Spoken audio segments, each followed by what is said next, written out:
Extremely topical and extremely timely AMET webinar. As you know, AMET is a premier pro-American and pro-Israel foreign policy think tank and advocacy institute in Washington, D.C. You may know us through our very popular weekly webinar series, but what most of you don't know is that most of our time is spent meeting with our elected representatives or their staffers on Capitol Hill.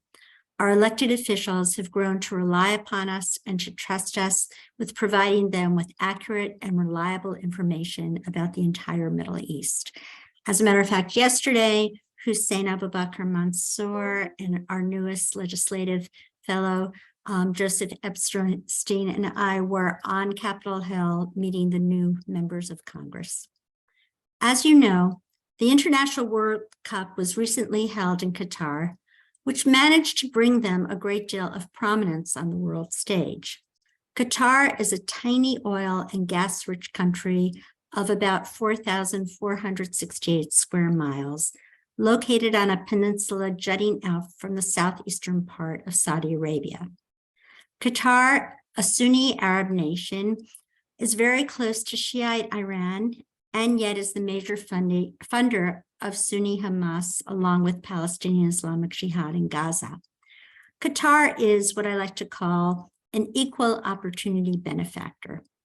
It's a very sophisticated nation that's become a genius in soft power and spreading money throughout the globe, but usually with a hidden agenda, albeit deftly concealed. The United States maintains the Udeid Air Base just west of Doha, and Qatar maintains good relations with NASA. Boeing has recently signed a $20 billion deal with Qatar, one of the largest in its history. On January 31st, 2022, President Biden called Qatar a good friend and a reliable partner and ally, and also was designated by the president as a major non-NATO ally. According to an article from the National Association of Scholars from September 13th, 2022, Qatar has now outplaced Saudi Arabia as one of our nation's biggest funders to American universities, donating at least $4.7 billion between 2001 and 2021.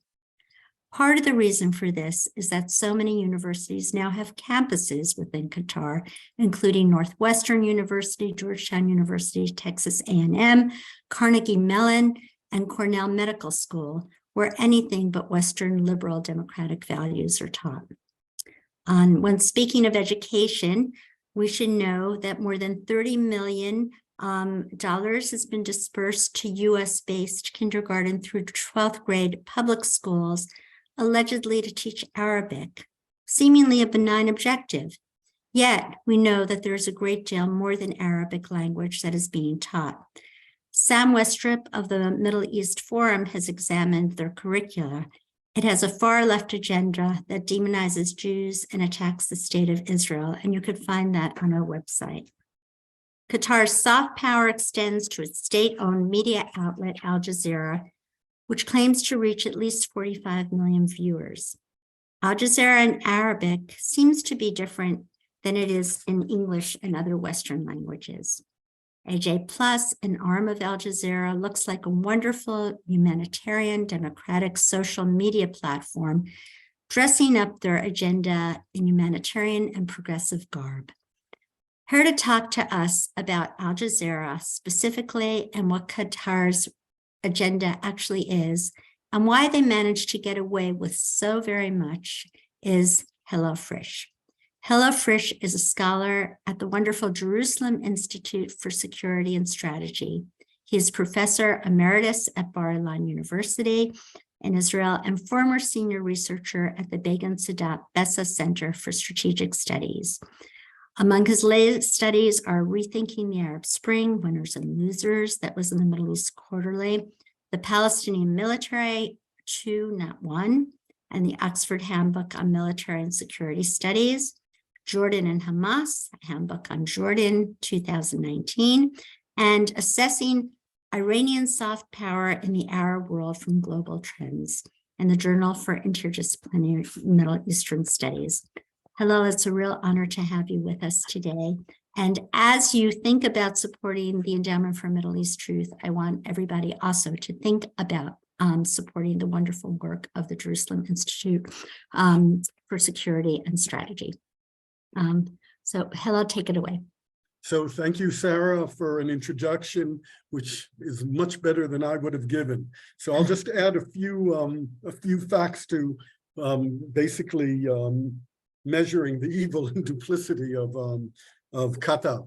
What's probably the most important fact about Qatar that one has to say is that only 12 to 18%, depending on the estimate, because there's no real figures, are citizens.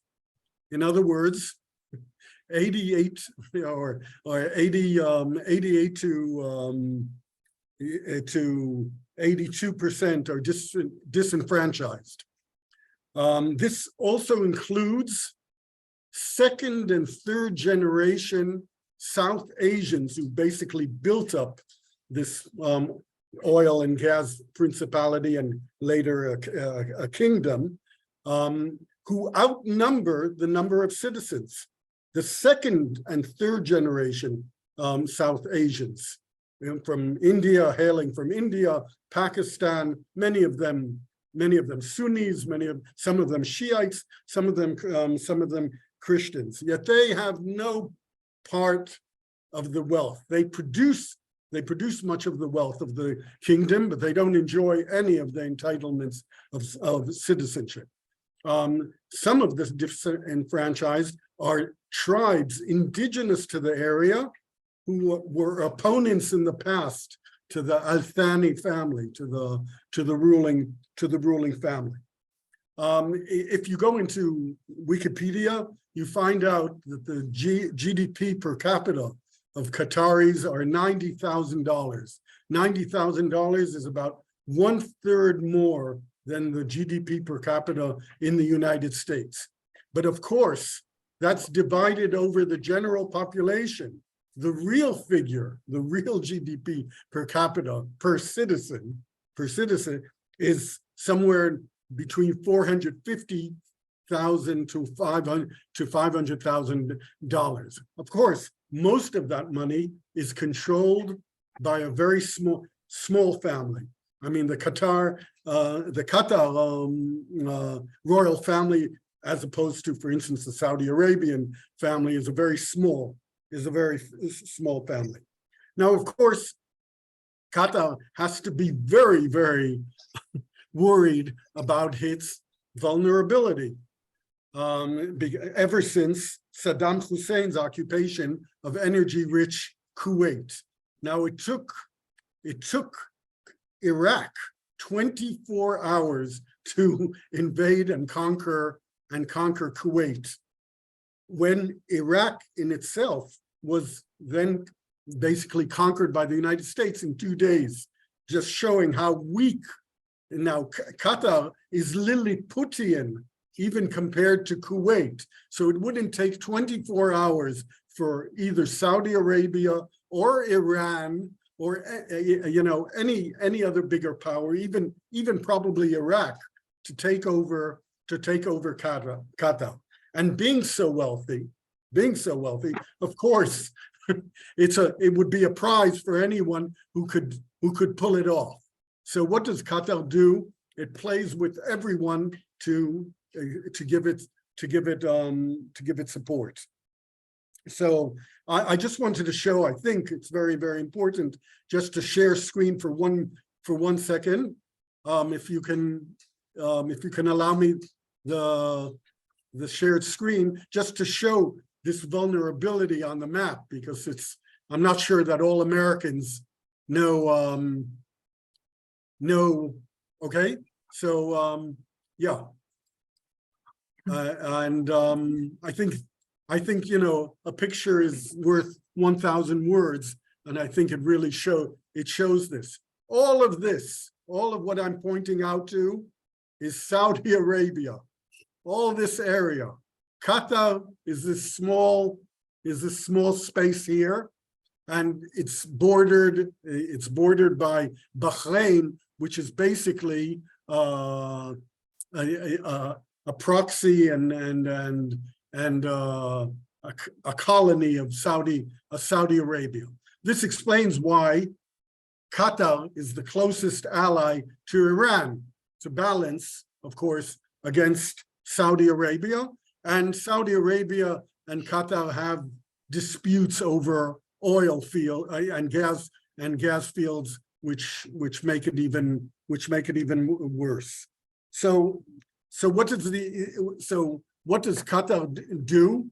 The most important is to secure American protection, knowing that Saudi Arabia is, broadly speaking, an ally of the United States, and an ally basically can't be too hostile to a state that is also close to the United States.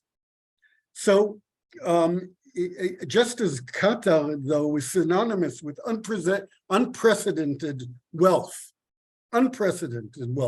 it really is the wealthiest country in the world. It is also equally synonymous with despotism. You only have to go to Freedom House media site that tries to measure freedom of the nations around the world, and basically Qatar is placed just one notch above North Korea, Iran, and Syria. So, and I'll just read the quote.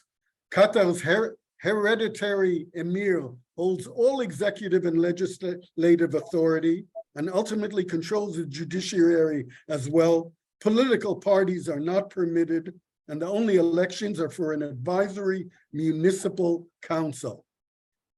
While Qatari citizens are amongst the wealthiest in the world, the vast majority of the population consists of non-citizens with no political rights, few civil liberties, and limited access to economic opportunity.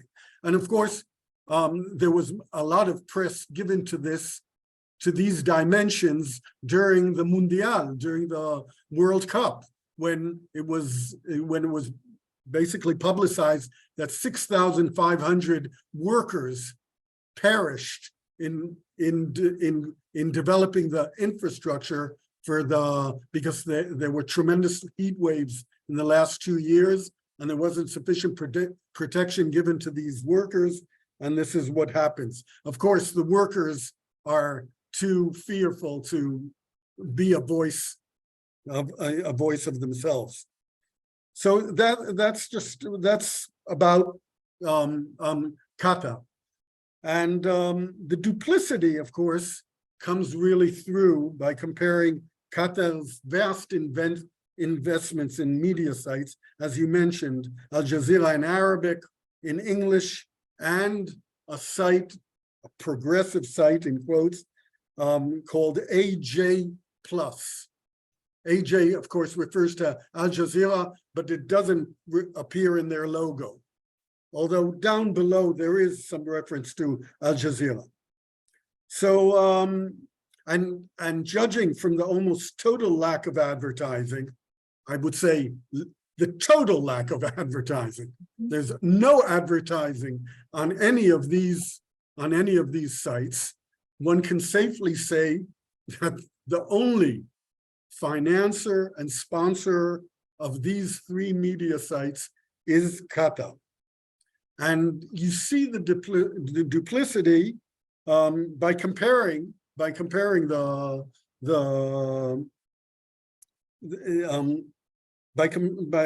the issues that these various media sites collected. I looked at 60 days between June and November 2022. The first comparison I made was between Al Jazeera in Arabic with BBC in Arabic, which is its major competitor. BBC Arabic, which is regarded more or less also hostile to Israel, and to a certain extent even to the United States, but nothing like the AJA. And I compared the issues that they raised, that these two sites raised. And I basically set out with three primary hypotheses. The AJA, Al Jazeera in Arabic, would focus more on Israel than BBC Arabic. The AJA would focus more on religion than BBC Arabic. The AJA would underreport progressive concerns such as human rights, democracy, reports on gay issues, and environmental concerns. And on all three hypotheses, there was corroboration to an extent that you rarely see in social science data. There was 3 times, for instance, on Israel and Palestinian issues, AJA generated nearly 3 times more items on Israel and Palestinians than BBC, and this doesn't account for the tenor and the length of these items and the graphic prominence given to these articles on Israel and the Palestinians. The same can be said, though less glaringly, in their coverage of religious matters. Items on religious practice, festivities, and rituals appeared on a relative basis 3 times more frequently in AJA than in BBC Arabic, as one would indeed expect in a media site addressing a traditional Arab audience, funded by a monarchy allied with the Muslim Brotherhood, as you may note, and home to the recently deceased Yusuf Qaradawi, the militant anti-Israeli Islamic scholar. He was Egyptian-born, and he was given lavish refuge and support by the kingdom. Quite the opposite was true for the themes championed by the liberal progressive media. Articles on women issues appeared less than 1/3 of the time in AJA compared to BBC in Arabic, and there was tremendous underrepresentation on democracy, human rights, certainly on homosexuality, discrimination, and environment. But it's nothing of this kind of comparison can fully compare with the comparison between Al Jazeera in Arabic with AJ Plus coverage in English. I mean, it's like 2 independent worlds. You would think that they would be sponsored by 2 different sponsors, but no, it's the same Qatar kingdom that supports both of them. So on the AJ Plus leading media page, the following passage appears: a social justice lens on a world struggling for change. AJ Plus is a unique digital news and storytelling project promoting human rights and equality, holding power to account, and amplifying the voices of the powerless. Now, of course, this is a far cry from how the Kingdom of Qatar, the media site's funder, is described by Freedom House, quoted earlier on, that I quoted earlier on. So basically, this is really cynical. A manipulation of public opinion is evident if one compares the themes brought home in AJ Plus compared with AJA, the Al Jazeera in Arabic, the kingdom's significant media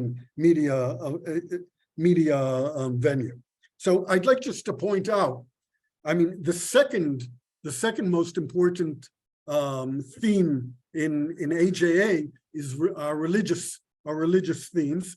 Second to what? To hatred to Israel, of course. Now, it's around 8% of the items have to do with religion. In AJ Plus, I couldn't find, of the 845 videos presented on the AJ Plus media site, one video relating to religion. Because of course, if you're going to fund a progressive state media site, you don't mention religion. Religion is an anti-progressive site. The ratio was 9-to-1 regarding women versus 5-to-1 on democracy and human rights, nearly 17 times more on discrimination and immigration, and 80 times more in AJ plus on environment. There was one thing, though, that in AJ plus you didn't have any reference to homosexuality. That the kingdom was not willing to risk, because the people back home, that duplicity, yes, but backing homosexual rights, no. So of course, this brings me to the second part of my presentation, Israel and Qatar. The common denominator, there's only one common denominator between AJA and AJ plus, is the hatred for Israel. Israel appears as the leading, I mean, Israel is a population of 9 million in the Arab world that numbers 350, and the Middle East, which numbers over 500,000, is nearly 10% of the items on both AJA and AJ plus. And of course, all these issues that AJ plus focuses are the issues which Qatar itself violates. But there is, of course, no mention of Qatar as part of these violations. Where do these violations on all these issues, like women, democracy, and human rights, take place? They take place in Israel, United States, and Great Britain. You would consumer of AJ plus would think that most violations of all of these rights in these issue areas takes place in the West, as opposed to North Korea, China, and Syria, and Iran. Now, just to explain, just to give some kind of vivid illustration of AJ Plus's video reports the blind hatred exhibited towards Israel. So there's a widely viewed 12 minutes video on Americans in Jerusalem aiding the evictions of Palestinians in Jerusalem, focused on English-speaking Jewish demonstrators who came to the Shimon HaTzadik Sheikh Jarrah neighborhood to express their support for Jewish residents who came under attack, an organized attack by their Arab neighbors, organized by the Palestinian Authority. They and the security forces are representative in a totally negative light, as the report completely disregards the legal background to the conflict. A court ruling by Israel's High Court of Justice that the Arab residents illegally squatted on property brought by Jewish organizations well before the establishment of the state is never mentioned. Now, another video. They came here to attack Arabs. Welcome to life in Israel's mixed cities.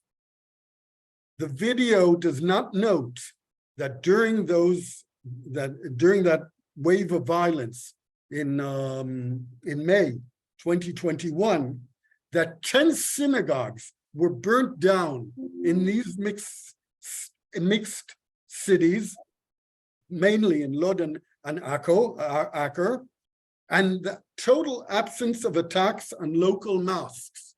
There wasn't one mosque that was attacked or burnt. Some of these synagogues were burnt to the ground. Nor does it mention that 89% of those charged for acts of violence within a year of the mass wave of violence were Arab. So it's really hard to understand how Israel allows Al Jazeera complete freedom of movement. So much so that during the bouts of violence, it was commonly seen, it was photographed by the people at AJA, their correspondence right next to Israeli artillery pieces or Israeli Iron Dome, and they're milling around close to these security installations. The Israeli military personnel they obviously know that they're there in total violation of field security. And I would simply, this suggests that this is the orders that they were given not to interfere with Al Jazeera correspondence. It's also difficult to comprehend why Israel, in the wake of the recent Israeli-Lebanese agreement defining the maritime border between the two states, gave the okay to a Qatari energy company to explore and drill along the maritime border, along with a French and Italian company. I mean, given the warm relationship between Qatar and Iran, it is more likely that some of the profits, if realized, will flow to Hezbollah coffers, only to increase the danger the organization poses to Israeli security. Now, the Israelis are also playing ball with Qatar in financing Hamas. The Qatari envoy distributes $10 million every month. Presumably it goes to the poor, and most of it does go to the poor, but one can be assured that Hamas taxes the beneficiaries, and there's just no way to prevent that. Now, probably the reasoning behind this Israeli policy is the hope of taming Hamas. It's true that the Hamas leadership is becoming successively older, and they're not bringing new blood. They're really, I mean, I made an analysis of the age group. They're all between 56 and 65. It's a real generation. And often, as people get older, they get more mellow, they get more corruptible, and that we see because more and more Hamas leaders are spending more and more time in opulent Doha, Qatar, as opposed to Gaza. But the problem with taming is that it doesn't always work. Where does the original policy of taming, where did it originate? With the Nazis, with the Nazi regime in 1934, 35, 36, 37, 38, up to Chamberlain, Great Britain, France. They thought they could tame the Nazis. They said, oh, it's only the beginning. They just want internal power, but then they'll mellow. But not all organizations mellow. But meanwhile, military capabilities are enhanced. Now, this might be, commentators like myself, we only know the information that's out there. We know that Israel has come through some kind of breakthrough with laser, it's called the Iron Beam. So maybe Israel was buying time, was allowing Qatar to peddle its dollars, to influence Hamas to lay low until we get the Iron Beam fully out there, and then the balance of power between Israel and Hamas will move to Israel's favor. That might be. We'll have to see. Then we move on to the mystery behind the U.S. Qatar relationship. As you said, Biden said that Qatar is a close and reliable friend. But does a reliable friend send terrorists to nearby United Arab Emirates, which is also an Arab ally? Does a reliable partner provide an organization that's designated by the United States as terrorist, Hamas? It's provided the former leader of Hamas, and now arguably number 3 in the organization, extravagant refuge and protection. And now Salah al-Aruri, a major terrorist operant who operated from Istanbul, but now Turkey wants better relations with Israel, so they sent him out. So where did he go? He went to Doha, and the twosome has become a threesome when Ismail Haniyeh, the leader of Hamas, is spending more and more time. In fact, he's hardly been back to Gaza. And of course, the United States' major enemy is Iran, but it was Qatar, which was the only country in the world to consistently maintain send its Qatar Airways to Iran at the height of the corona Epidemic.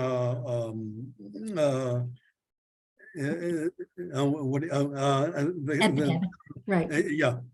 Right. So an Arabic proverb by now commonplace states that the enemy of my enemy is my friend, but can the bosom friend of one's enemy, like Qatar and Iran, render Qatar a friend of the United States? I'll just end with 2 movies. Maybe it's justifiable for the United States to continue working with Qatar, because like Humphrey Bogart in Casablanca, you need places where spies meet. Istanbul was like that in the Second World War, and Morocco under Vichy France was something like that, and maybe Stockholm in Sweden. But to call Qatar a friendly and reliable ally, a major non-NATO ally, takes you to another film. A Night, the Marxist brothers, A Night in Casablanca. And that's a spoof on Casablanca. And you don't want to be caught as a president or as an administration in a spoof. You want to be realistic. Thank you so much. I would love all of our viewers to tune into Al Jazeera Arabic and have Google translate that, and then go to AJ+. And you will see this unbelievable difference, and how they are managing to soft pedal their agenda. So Hillel, as a moderator, I'll ask you one question. It seems like for Al Jazeera in English, there is all of this embracing of very liberal progressive causes, and Al Jazeera Arabic certainly doesn't do that. So what happens in the United States and the West to the children of the Muslim parents? Is there some kind of inherent tension? Have you ever studied or looked into that? I was thinking of that as a research question, but yes. It's very, very hard. It's very, very hard to locate the exact audience of AJ+. In fact, I don't know any program that would do it, and certainly not get to the personal, so that you could really conduct a study like that. I mean, you'd have to find the first generation people looking at AJ+, and then looking at their second generation.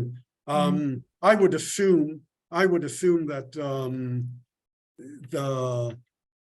the audience for AJ+ is not the sons of American Muslims. It's more Spanish Americans, ethnic groups, the radical base of the Democratic Party. I'm no expert on Qatar, certainly in Qatar's dealings in the United States, but I would think that Qatar funds Islamic organizations to second and third generation American Muslims and keep them in a very conservative mold and not to see AJ plus. I mean, that's not, that wouldn't be, but that would be very, very difficult. It would be very, very difficult to really tackle. But even Al Jazeera English as opposed to Al Jazeera Arabic, there's such vast differences. So there's absolutely no comparison. Right, right. I've always been baffled how, upon meeting Al-Thani, President Biden had called Qatar one of our closest non-NATO ally, and that we have an air base there. Now, could you talk about why you believe this is happening? Is it just the money? Is it the fact that there's an energy crisis right now, and President Biden has been trying to reduce the price of gas and oil at the pump for Americans? What's motivating all of this? Is it ignorance?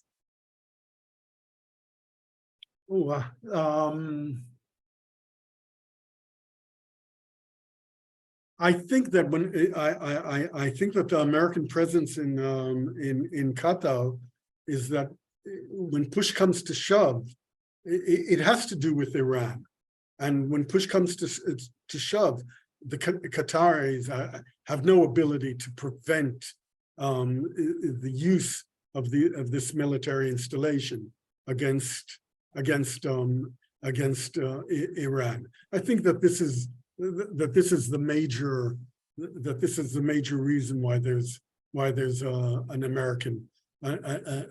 American base, even though Qatar is the closest ally to Iran. If the United States feels that it has to move against Iran, Qatar will be powerless to prevent it.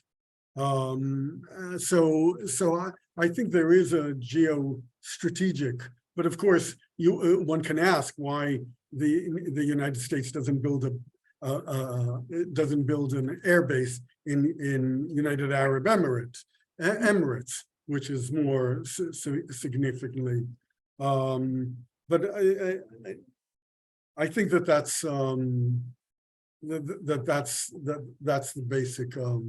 the basic explanation. So there's the United Arab Emirates, which is Qatar's neighbor to its south, and Qatar haven't always had the best of relations. Could you discuss that a little bit? Very inimical relations. Yes, right.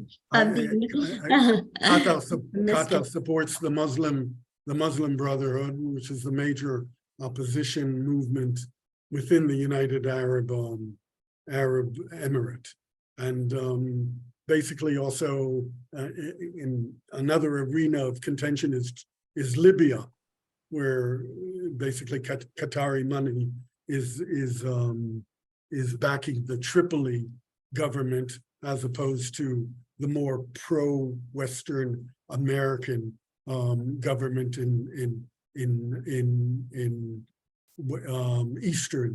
eastern Libya. And basically there's been a fight between these two governments for the last couple of years, and unending attempts to pull off some kind of the basic backers of the Libyan general in question are the United Arab Emirates and the Egyptians, as opposed to the government in Tripoli in the west, which is backed by basically by Qatar. So you mentioned, of course, and we all know this, that Israel allows Qatar to go into Gaza and give about $10 million a month, which is going to Hamas. We have and Israel also has a Taylor Force Act. And by the way, next week, our co-chair of the board or vice chair of the board, Lori Regan, is going to be interviewing Stuart Force and Sarah Singer and Julie Strauss-Levin, who are suing the State Department for ignoring the Taylor Force Act and giving American taxpayers dollars over to Palestinian entities, which are rewarding terrorists. So is it because Israel is just afraid that without this money, Gaza will implode? Why are they turning a blind eye to this? And we know a lot of this money is going to go to terrorists and to pay their salaries for killing innocent Israeli and American civilians. I think I spoke about it. I mean, I think that Israel thinks money might tame, it might corrupt and tame Hamas. Now you can't totally disprove this theory, because more and more Hamas leaders are spending more and more time in opulent Doha compared to Gaza. So that's the theory. That's the theory behind it. That there's no generational change in the leadership of Hamas, and as they become older, they can become more corruptible. And even if that's not true, it buys time for Israel to develop the technology that will neutralize the devastation that Hamas can the damage that Hamas can cause Israel. Basically, this laser beam. This laser beam technology on top of Iron Dome. So Israel's basically buying time with the hope of changing the nature of the leaders, and at the same time buying time to produce the technology that will neutralize Hamas as a major actor. Can you just address for 1 minute, and then I'll hand you over to my wonderful colleague Hussein, who will read some of the questions that have come in and possibly pose a few of his own. Can you address the kind of coup that Qatar was able to receive by having the World Cup on its shores? And how did they do this? How did they secure this? Was it just money? Oh, I think so. lots of money. I mean, the Qatari sovereign fund is worth probably. I mean, there are estimates of $1 trillion. That's a lot of money, and so I think that's what did it, and that's what and now of course key representatives, a Greek representative, and there are other representatives are now under investigation for being in Qatar's pay and securing in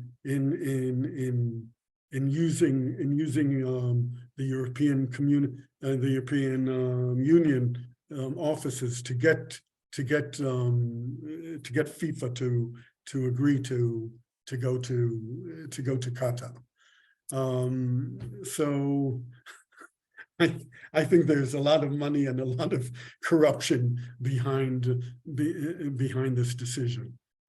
Very hard to say no to the amounts of money that the Qatari it's a small royal family. I mean, they don't even have to divide this wealth amongst 30 royal family members as in Saudi Arabia. And you're talking about a country, a country that has, that enjoys $150 billion in revenue with 200,000 citizens. This is a wealth that's unprecedented almost anywhere else in the world. And now it's my pleasure to introduce you to our wonderful colleague, Hussein Abubakar Mansour, who will pose the questions that have come in from the audience. Hussein. Thank you very much, Sarah. Thank you very much, Hillel, for such a timely presentation. I want to thank all of our audience who tuned in today for our webinar. I'm going to jump right into the questions that we've received. Qatar suffered for several years from a blockade from their neighboring Arab countries. Did that have any effect on Qatari policy at all? Nope. I mean, basically, Qatar remains the closest Arab ally to Iran, with the possible exception, of course, of the Houthis in Yemen, who are themselves Shiite. They're closer to Iran, but they have, of course, the Shiite bond. The Qatar Athani family is Sunni. No, it hasn't really had. It really hasn't had an effect. Qatar remains the closest ally to Iran, which is the major reason why the bordering states, Bahrain and Saudi Arabia, take such a hostile position against Qatar. Qatar today is a source of so much propaganda, whether in the media or in our higher education. How can we confront and challenge such Qatari massive campaign of misinformation? Well, I really haven't looked at sort of Qatari NGO and university connections to really respond to that question. I would assume it's very, very subtle. I mean, I don't think. I think that there are few strings attached to the money that Qatar gives to universities. I mean, I don't think that you'll find any formal agreement. It's all placating a benefactor. It's all behind the scenes. It's right. not something legal or in writing. Well, in the last administration, Secretary of Education Betsy DeVos, at the end of the term, had a very interesting webinar you could find online called Undisclosed Gifts. It is an American law that every time you give $250,000 or more to a university, the university has got to disclose it. Qatar has given more than $3 billion in disclosed gifts, but there are Betsy DeVos had estimated that there are about $6.5 billion that they've actually given to American universities that has not been disclosed, which is a violation of American law. Also, the Qatar Foundation, which is really a very slick lobbying group, is not a registered foreign agent.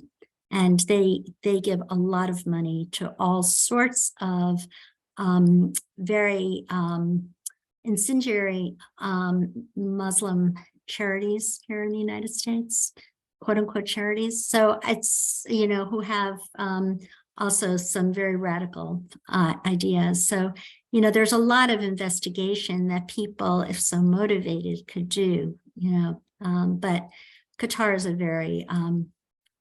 they're just very slick in the way they operate, and I'm sure they're I'm sure they can hire the best lawyers. Right, exactly. And that, Exactly. but that's certainly out of my purview.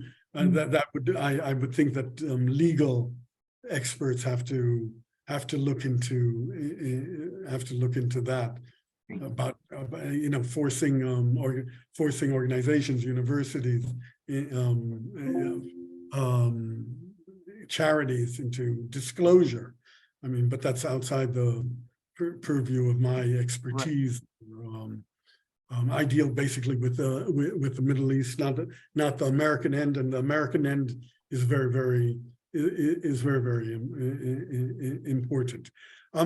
I have to say that as slick as they are, they haven't been totally successful. I mean, AJ, there was a Al Jazeera in America that folded in 2015. They just they couldn't face the competition, and Al Jazeera in English, which abroad, outside the United States, which is lavishly supported by Qatar, is basically as big as the 5th largest media site in Australia, 30 million people. So we have to put it in perspective. Where they are very influential is Al Jazeera in Arabic, and they're very influential around Israel. I mean, amongst the Palestinians in Judea and Samaria, the West Bank, or in Syria and Jordan. They probably enjoy more consumer interest than the local stations.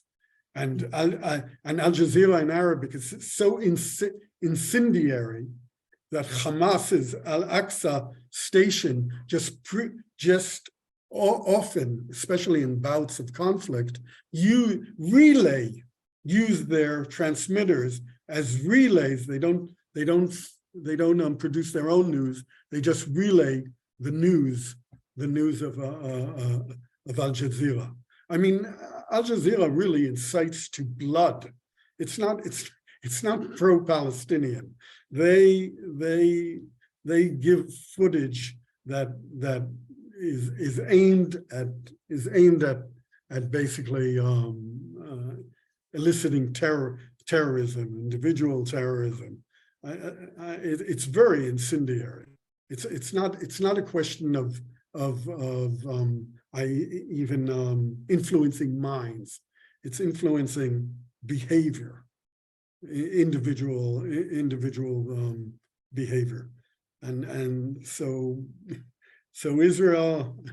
But of course, Israel puts up with this because Israel is so much under the spotlight for, as a democracy. It can't infringe on even though the United States is expert during wartime, especially in controlling the media focus. I mean, during the Iraqi war, and total control. But it's not something that Israel feels that it can do, and it has to pay, and it has to live with the residual. I just tried explaining why there is a policy of taming Hamas, and there's this hope that Hamas will be tamed, at least to the degree that the Palestinian Authority is tamed. And it's a very problematic situation, but it keeps it. But I think also Israel is buying time in the hope that its learning curve is superior to the Hamas's learning curve.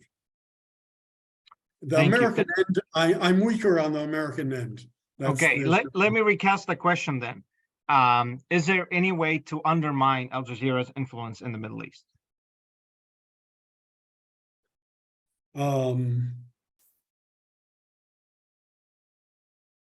let me put it this way. In Egypt, for instance, Al Jazeera in Arabic is not powerful. In other words, where you have very professional, where you have very large audiences, very professional local media sites, they tend to very successfully compete with Al Jazeera in Arabic. Al Jazeera in Arabic is very powerful in small states, amongst the Sunnis in Lebanon, in Jordan, amongst the Palestinians. Very, very hard to see how one could combat that effectiveness in these small states, because these small states just don't produce the media sites on a level of sophistication that can compete with Al Jazeera in Arabic. The Egyptian audience, which is a 100 million man audience, there you have media sites that successfully compete, and where I would say the Egyptian idiom is farther away from standard Arabic, and Egyptians know standard Arabic much less than in Jordan and amongst the Palestinians. The Palestinians in Jordan and Jordanians are educated in that sense, that they really know Fusha, they know standard Arabic, which is the language of Al Jazeera. When you look at Egyptian media, most of Egyptian media is in Egyptian idiom, and that's what Egyptians like. So the media sites in Egypt are more sophisticated, and they use idiom as opposed to the smaller countries. But these are the smaller countries that surround Israel, unfortunately. So it's very hard to see how of course Israel can follow the Egyptian precedent and kick out Al Jazeera, but they don't. Okay, last question that we have, and I want to apologize to all of our audiences who did not get through to their questions. There seems to be now a lot of movement among Arab states that seemingly, apparently seeking to find reconciliation with Qatar and Turkey. The Emir was in Egypt recently. The Egyptian president was in Qatar during the World Cup. And then today, actually, everybody is meeting in Abu Dhabi. So the Emir of Qatar is meeting with the other Arab leaders, including the King of Jordan and the Egyptian president, Sisi. Do you see this happening in the future? And why are other Arab states who are very anti-Muslim Brotherhood are now starting to reach out to Qatar? Reaching out to Qatar is always explainable, because Qatar is so wealthy, and you want Qatar money to be invested in a country like Egypt, which is crying for investment. So Qatar is always of interest to the poorer Arab states. The problem is Iran. That's the major problem in the relationship between Egypt and the Gulf states, other than maybe Kuwait, other than Qatar, Kuwait, and Oman, who are more pro Iraqi. So I mean, the moderate Sunni states would always like to move Qatar into their camp. But looking at the map, one understands that Saudi Arabia is very threatening to Qatar. And I think that Qatar will always bandwagon with Iran in the hope that they receive Iranian protection against this, what they see as a massive threat by Saudi Arabia. So I mean, I think there'll be moves, but they won't be substantive. It's a big enigma, an enigma as finally, in America, people are coming to the realization that Iran can't be tamed. And, throughout these 2 years of negotiations, almost 2 years of negotiations, where the Iranians have made, greater and greater demands on the United States. And because there's this human rights crisis in Iran, which is something that we've been spending a lot of time working on, with 500 people being killed on the streets and at least 58 children. And our data is as recent as we could get, and it's about 3 weeks old, and 3 people being hung from cranes. This is really a human rights crisis, and that America, can consider Qatar, who's allied itself with Iran, as an ally while all of this is going on, while Iran is sending drones, to Russia to execute its war against Ukraine, is a huge enigma. So all of these are issues that we are continuing to explore, especially with members of Congress right now. Please tune in next week when we're going to have a really riveting webinar with Taylor Force's parents, Stuart and Robbie Force, Sari Singer, who was a victim of a terrorist bombing, and Julie Strauss-Levin, who is suing the State Department for overlooking both the letter and the spirit of the Taylor Force Act and giving money without any constraints to the Palestinian Authority, which they're using to distribute to terrorists. So thank you very much to our audience, and we will see you next week at 12 p.m. And thank you very much to Professor Hillel Frisch. Be well. Okay. Thanks. Bye. Bye-bye.